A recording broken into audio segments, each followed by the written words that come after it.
لگا سکتے ہیں۔ بہن نے یہ انڈیا سے کال کرتے ہوئے مزید پوچھا، یہ ڈاکٹر ہیں، انہوں نے کہا کہ میرے پاس ایک پلاٹ ہے اور میں چاہتی ہوں کہ اس پہ بلڈ بینک قائم کروں،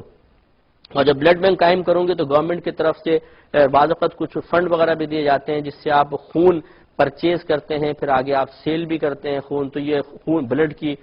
سیل پرچیز اس کی کیا شرعی حیثیت ہے؟ دیکھیے مسئلہ یہ ہے کہ صحیح بات یہ ہے کہ ہم اپنے جسم کے مالک نہیں، اور کسی جزو کو، جسم کے کسی جزو کو مالک نہ ہونے کی بنا پر بیچ نہیں سکتے ہیں، اسی طرح کسی کو اس کا مالک نہیں بنا سکتے ہیں۔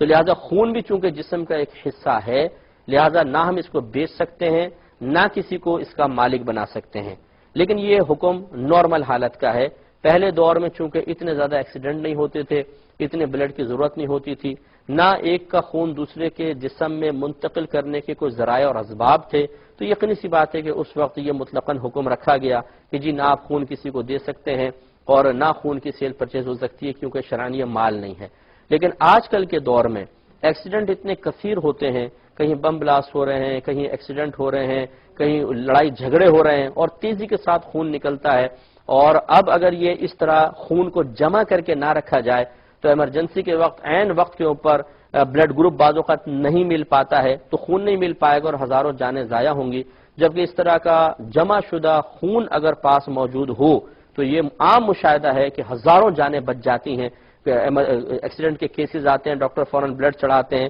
اور جان بچ سکتی ہے۔ لہذا ان ضرورتوں کے پیش نظر فقہاء اسلام نے اجازت مرحمت فرمائی ہے کہ بقدر ضرورت آپ خون کو جمع کر کے رکھ بھی سکتے ہیں اس قسم کی کسی ایمرجنسی صورتحال کے لیے، اور اگر پھر ویسے خون نہ جمع ہو رہا ہو تو بوقت ضرورت کہ جب کسی کی واقعی جان بچانا مقصود ہے، کوئی ویسے نہیں دے رہا، بیچ رہا ہے، تو اس کا بیچنا یقیناً غلط ہے، لیکن دوسرے کی ضرورت پوری کرنے کے لیے اسے خریدا جا سکتا ہے۔ تو یہ تمام معاملات ہیں کہ بہت سی چیزیں اپنی اصل کے اعتبار سے ممنوع ہوتی ہیں، لیکن ضرورت زمانہ کے اعتبار سے اور حالات کے تقاضے کی وجہ سے شریعت خود اس احکام میں نرمی دے دیتی ہے، لہذا اس معاملے میں نرمی رکھی جائے۔ جو حضرات یہ کہتے ہیں کہ جی خون کا انتقال، خون کو منتقل کرنا بالکل ناجائز اور حرام ہے اور ایسا ہرگز نہیں ہونا چاہیے، اس کی خرید و فروخت ناجائز ہے، میں انتہائی دائرۂ ادب میں رہ کر عرض کرتا ہوں کہ آپ کا اجتہاد اپنے مقام پہ، اس کا کوئی انکار نہیں، لیکن اگر خدا نخواستہ آپ کا جوان بیٹا ایکسیڈنٹ میں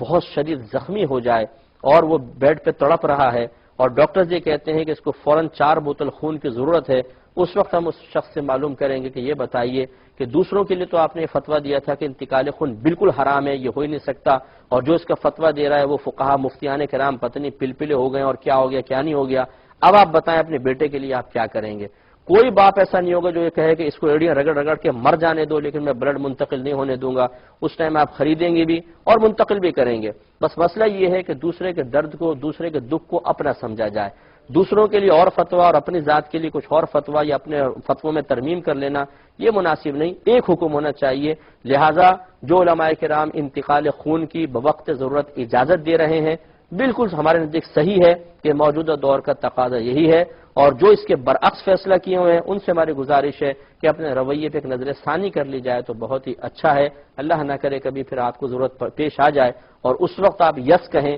تو یہ مناسب نہیں ہوگا، آپ پہلے اس پہ غور و تفکر کر لیجئے۔